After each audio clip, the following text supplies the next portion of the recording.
you are tired of grey skies, wokeism and being scared to get stabbed whilst walking your dog, then expatriation might be the good choice for you. But where to go? There are so many options. Dubai, South America, Southeast Asia, or maybe Canada. If you are not completely nuts, Canada might be a bad option, so throw it directly to the bin. Maybe the city where I currently live, a capital city of Southeast Asia, Kuala Lumpur, the capital city of Malaysia, could be a good option for you. First of all, I will show you the view and comment already below if you know where I am, and in the end I will tell it to you.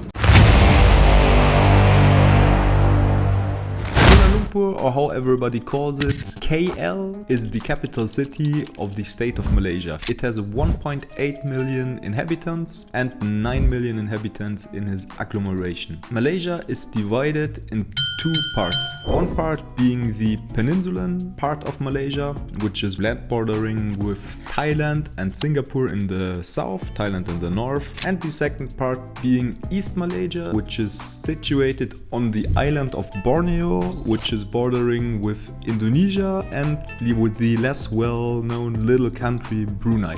The capital city is located on the peninsula. Now I will share with you why I absolutely love KL and why I think that it is one of the best, if not the best city in the world to expatriate yourself. Number one being the multicultural richness of the country. There are 3 ethnicities which are living in peace together. The biggest group of them being the Malay themselves with 67%. Mostly they are Muslims, but there are also some indigenous ethnicities amongst them. The second largest group are the Chinese Malay of, as the name say, Chinese descent. They are 24% of the inhabitants, and the smallest group, the Indian Malay, with 7%. That means in the same day you can visit a mosque, you can visit an Indian temple, you can visit a Chinese temple, you can visit a church, you can visit amongst different countries. You can make a little trip around the world from China to India to Malaysia, and that all in the same hours or same days. For me, also very important as an immigrant or expat, whatever you'd like to say or you'd like to call me. In my opinion, what I've seen is that the Malaysians are quite welcoming and friendly to foreigners, and there's not the thing, foreigner people or foreigner hate or something like this. I don't have the feeling that this exists. They are rather very curious and welcoming when foreigners will come to their country, and I think one of the reasons is the since decades existing multicultural richness. And so I think for you as a foreigner it will be easier to fit in and to not have a feeling of excludingness, to be excluded of the group, etc. So that's for me one very big advantage. Number 2, Malaysia, for me at least, has a very healthy and good working and harmonic society which is living together in peace. It is not what I think, in my mind at least, which we see in many Western countries. It is not a faith societies as we can see it today more and more in the West. The values, what I have seen, are written very high. Values are important for the inhabitants. I think that comes maybe mostly from the religion. For the Muslims, they have the Muslim values. The Chinese have the Buddhist values or Christian values, and the Indians have their Hinduist values. And that is something which I like, of course. If you are in the streets, you see very few junkies, or in general, sorry for my English, for my Frenchness, you see not many fucked up people. You do not see many crazy people which you rather wouldn't like to see. There are no youth group gangsters which are looking for trouble or making trouble, which are making problems. The people mostly are smiling and are friendly, so you have a good vibe the whole day. Yeah, so if you walk around as a man or as well as a woman, what I've heard, you feel mostly safe. For myself, I feel safe all the time, but also what I heard, women also feel very safe in Malaysia, in Kuala Lumpur, even at night. I would add that most of the people are rather honest. Nearly every other country where I've been, normally as a foreigner you get ripped, you have special prices, you get overcharged, etc. And they see often money when they see you. Not what I've seen in Malaysia, maybe again the religious values, I don't know, but they seem to me very honest. I haven't had the impression that I got ripped only one time. I thought I have paid always the just price. And even a little history, when I bought water outside in the streets, it was near the KL towers. There are often vendors of water. It costs normally every time 2 ringgit, which is around I think $50 a bit less. And one of the vendors, I gave him I think 2 bottles. I gave him instead of 4, I gave him 5 ringgit. And I walked away and he called me and said, oh, you gave me too much. And so from my impression, that's for me an important point, to not be seen as a foreigner, as cash. Yeah, this foreigner, he has money, I have to profit of that, I have to take advantage of that. I think this you will find in Malaysia, which I think is very convenient. Number 3, the cost of living. I think that Malaysia has the best value for money in the world.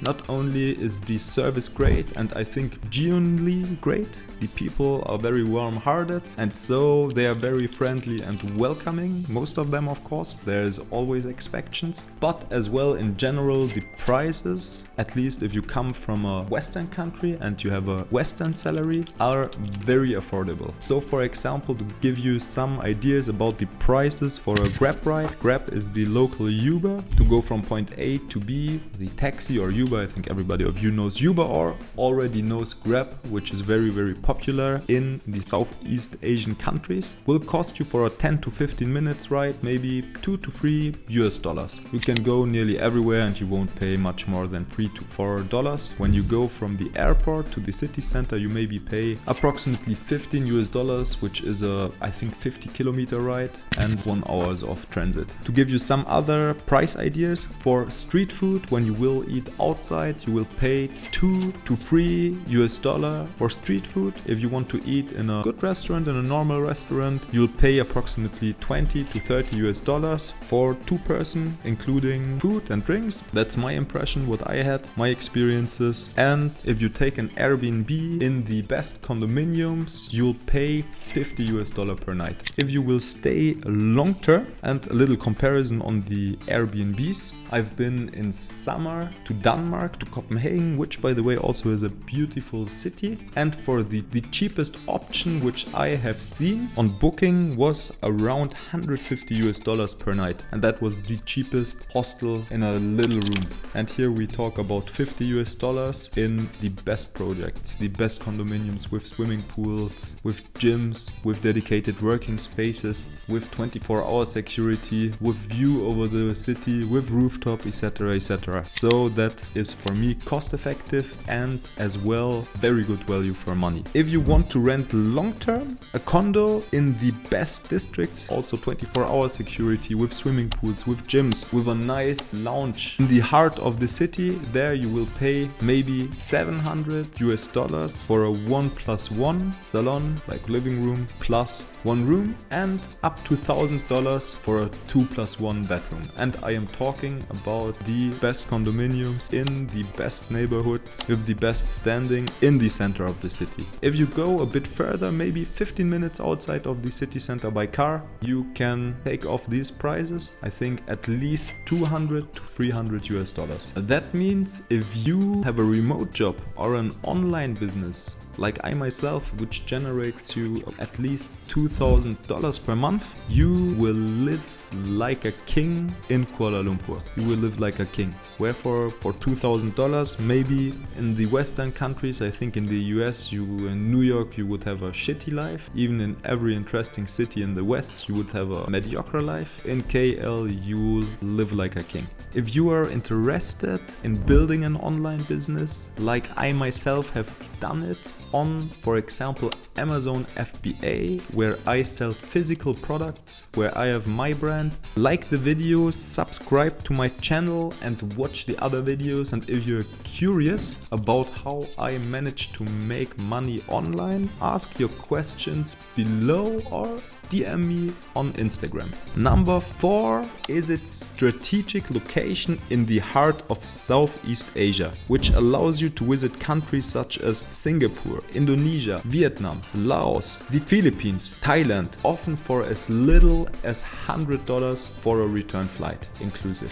Or a bit further, you have India, Taiwan, China, Japan, often for $200 to $300. You will also find flights. I flew to Guangzhou in southern China for less than $200. Go and further flight, 4 hours flight. So I think the location is more than great. Of course, there are many other points, many other advantages which I could abort, such as the climate. If you like hot weather, it is also for you. The friendliness of the people, which gets you in a good mood the whole day. The interesting harmony within the city, a big city, and the nature itself, which is very interesting to go and explore the city and have like a mix of jungle and a giant city. I think all of these are very interesting and good points why I myself think that KL is maybe the best city to expatriate yourself.